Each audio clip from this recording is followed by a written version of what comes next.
የአገዛዙ 10 የሚሊሻ አባላት መሳሪያቸውን ጥለው መሰደዳቸው ተነገረ። ኬላ አካባቢ ልከሰከስ ከነበረ የጠላት ኃይል ላይ እርምጃ ተወሰደ። የአማራ ፋኖ ብሔራዊ ኃይል በጎጃም ራስ ቢትወደድ መንገሻ ቲከም 5ኛ ክፍለ ጦር የወርቅ አባይ ብርጌድ እሁዲት ዙሪያ አንበር ከተማና ላሊበላ ከተማ ላይ ጠላትን ሲያራግፉት ውለዋል። የኤርትራ መንግስት የኢትዮጵያ ገዢው መንግስትን መሰረተ ቢስ ነው ሲል ገለጸ። ሰላም ጤና ይስጥልኝ የተከበራችሁ አድማጭ ተመልካቾች፣ እነዚህንና ሌሎችን ይዘናል። ቻናሉን ሰብስክራይብ፣ ላይክ፣ ሼር በማድረግ አብራችሁን ቆዩ።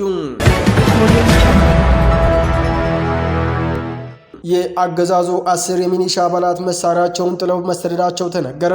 የአማራ ፋኖ ጎጃም አገው ምድር ክፍለ ጦር የቀኝ አዝማች ስሜኔ ደስታና ብስቶች አገዛዙ አለኝ የሚለውን 50 አለቃ ይበልጣል ወደ ላይኛው ከላኩት በኋላ አገዛዙ መንደር ያለው አጥባይ ልብስ የሚሊሻ ከባድ ጭንቀት ውስጥ ገብቷል ተብሏል። ዛሬ ሌሊት 10 አጥባይ ልብስ የሚሊሻ መሳሪያቸውን ጥለው ወደ በረሃ ተሰደዋል። ከዳንኪራ የመጡ 5 ሚሊሾች ከኮሶበር 5 በድምሩ 10 ዛሬ ሌሊት በመጥፋት ወደ በረሃ መሰደዳቸው ታውቋል። ኬላ አካባቢ ልከሰከስ ከነበረ የጠላት ኃይል ላይ እርምጃ ተወሰደ።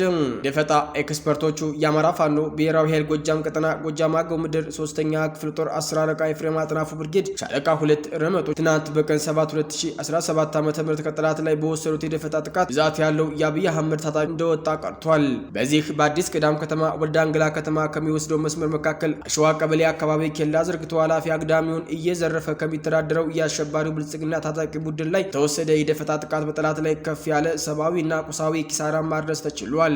ኦፕሬሽኑ አመሻሽ 11 ሰዓት ተኩል ተጀምሮ እስከ ምሽት 12 ሰዓት ለ30 ደቂቃ የቆየ ውጤታማ የደፈጣ ኦፕሬሽን ሲሆን በዚህ ለ30 ደቂቃ በቆየ የደፈጣ ጥቃት 8 የአሸባሪው ጸረ አማራ ቡድን ታጣቂዎች ወዲያውኑ ሲወገዱ ከ6 በላይ ቁስለኛ በመሆን ከአዲስ ቅዳም ከተማ ተንቀሳቅሶ በደመ ነፍስ በተሽከርካሪ ተጭኖ በደረሰ የአብይ አህመድ ፈረስ መከላከያ ተለቅመው በመነሳት 6 ቁስለኛ ወደ ሆስፒታል፣ 8 የተወገዱ ድለቢሶችም ወደ ጅምላ ቀብራቸው በከባድ መሳሪያ ታጅበው ተወስደዋል። አጠቃላይ በትናንትናው ሰኔ 7 2017 ዓ.ም በተደረገ የደፈጣ ጥቃት 8 የብልጽግና ታጣቂ ሲወገድ የጠላት ፓትሮል ያሽከረክር የነበረውን አሽከርካሪ ጨምሮ ከ6 በላይ የሚሆኑት ከባድ ቁስለኛ ሆነዋል።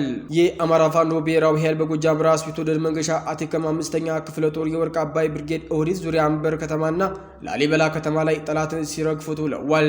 በትናንትናው ዕለት በቀን 7 2017 ዓ.ም የምድር ድሮን የቀጥር እሳት የበረሃ ነበልባሎች ወርቅ አባይ ብርጌድ ላሊበላ ጉምዞች ሰፈሪያን ዱቄት አፋሽ ቀነት በጣሽ ያብይ ቱልቱላ ከጠዋቱ 2 ሰዓት ላይ ጀምሮ እስከ ምሽቱ 3 ሰዓት ከ40 አፈር ሲያግጡት ውለው በ5 ባጃጅ 9 ሙትና 6 ቁስለኛ አሳቅፈው ልከውታል። በሌላ አቅጣጫ አንበር ላይ ቆም ስቅሉን አሳይተው ጋታሙን ሚኒሻ ወደ መጣበት አስሩጦ መልሰውታል።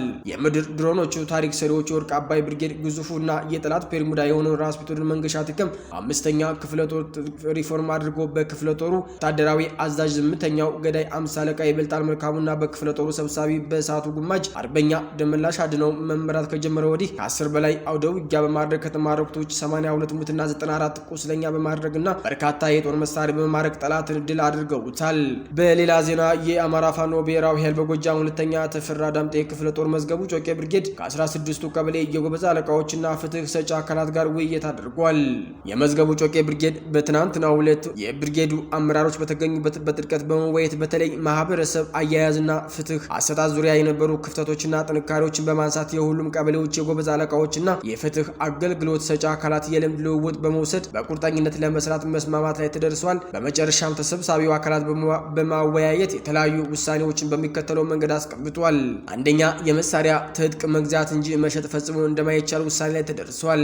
ሁለተኛ፣ አደን መሬት ለግለሰብ ጥቅም ለቤት መስሪያም ሆነ ለእርሻ አገልግሎት መጠቀም ክልከላ በመጣል የቅጣት ክልከላ በመወሰን አጽድቋል። ሶስተኛ፣ ሁሉም የ16ቱ ቀበሌዎች የግልም ሆነ የድርጅት ጦር መሳሪያ ያለው በተደራጀበት የጦር አደረጃጀት በተጠንቀቅ እንዲቆም ትዕዛዝ ተላልፏል። አራተኛ፣ ከድርጅቱ በወረደው ፍትህ አሰጣጥ መመሪያ ላይ በመወያየት መግባባት ላይ ተደርሷል። አምስተኛ፣ ካለ ምክንያት ምንም ጥይት የተኮሰ የቅጣት ገደብ በመጣል ተጠናቋል ሲል የአማራ ፋኖ በጎጃም 2ኛ ተፈራ ዳምጤ ክፍለ ጦር የመዝገቡ ጮቄ ብርጌድ ህዝብ ግንኙነት ኃላፊ ፋኖ መንግስቱ ታረቀኝ አስታውቋል። የኤርትራ መንግስት የኢትዮጵያው ገዢ መንግስትን መሰረተ ቢስ ነው ሲል ገለጸ።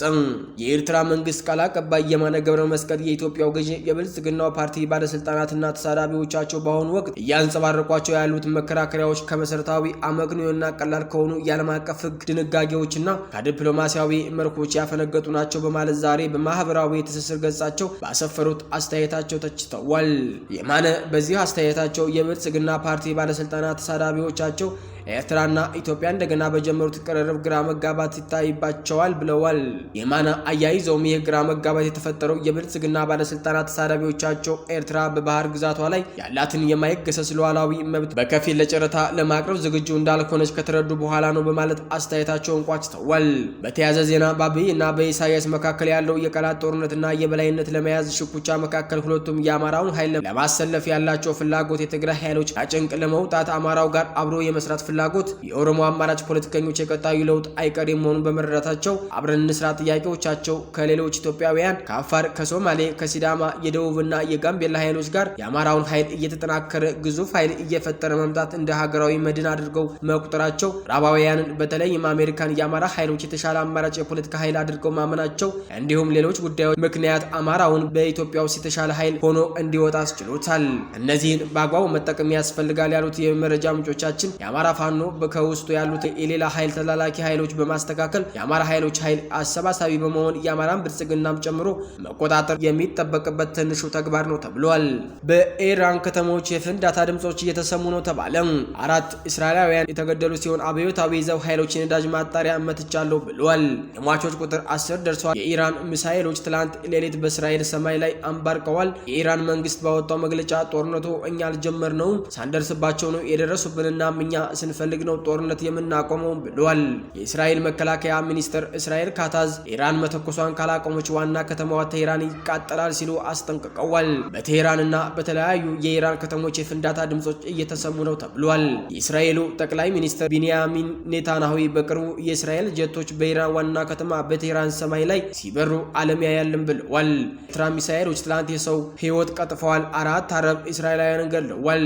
ታዳጊዎች ናቸው ሟቾቹ። አጠቃላይ በእስራኤል የሟቾች ቁጥር 10 ደርሷል። የተጎጂዎች ቁጥር ደግሞ 200 ደርሷል ነው የተባለው። የኢራን አብዮታዊ ዘብ ኃይል በበኩሉ ባወጣው መግለጫ በእስራኤል ሁለተኛ ከተማ በሆነችው ሃይፋ ላይ የእስራኤል የነዳጅ ማጣሪያ መትቻለሁ ብለዋል። ሌሊቱን ደግሞ የእስራኤል ጀቶች የኢራንን ትልቁን የነዳጅ ማጣሪያ ማውደማቸው ተገልጿል።